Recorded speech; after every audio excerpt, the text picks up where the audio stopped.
sayangku, ketemu lagi bersama saya. Hari ini kita mau masak sambal pecel ya. Untuk resepnya di sini bisa dilihat pada video ya. Untuk langkah pertama, siapkan setengah kilogram kacang tanah. Dan untuk bumbunya di sini ada 50 cabai rawit, 1 bungkul bawang putih, dan 3 ruas kencur ya.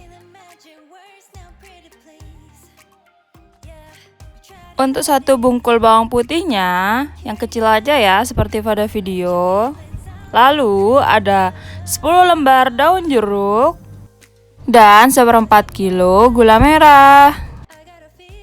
Lalu goreng kacang tanahnya yang akan dibuat pecel hingga kekuningan ya.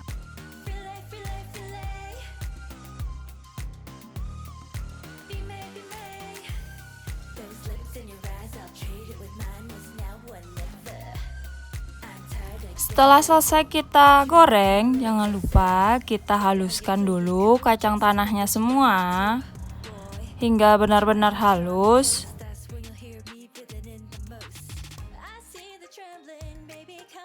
Setelah halus, bisa kita pindahkan dulu pada wadah lain seperti ini. Lalu kita goreng bumbunya yang 50 cabai, 1 bungkul bawang putih, dan 3 ruas kencur tadi ya. Goreng hingga matang.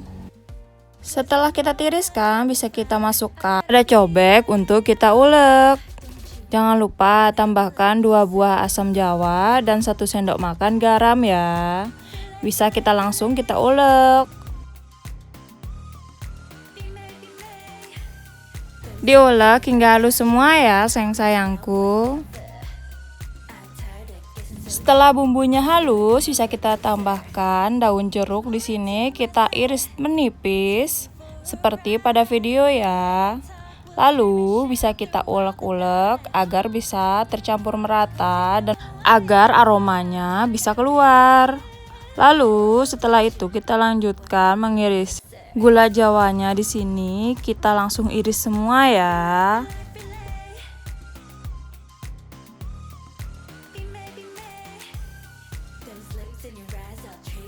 Setelah habis teriris semua, bisa langsung kita ulek dan kita campur sama bumbunya tadi ya, sayang-sayangku. Nah, setelah teksturnya bisa seperti ini, kita masukkan kacang yang kita ulek sebelumnya tadi.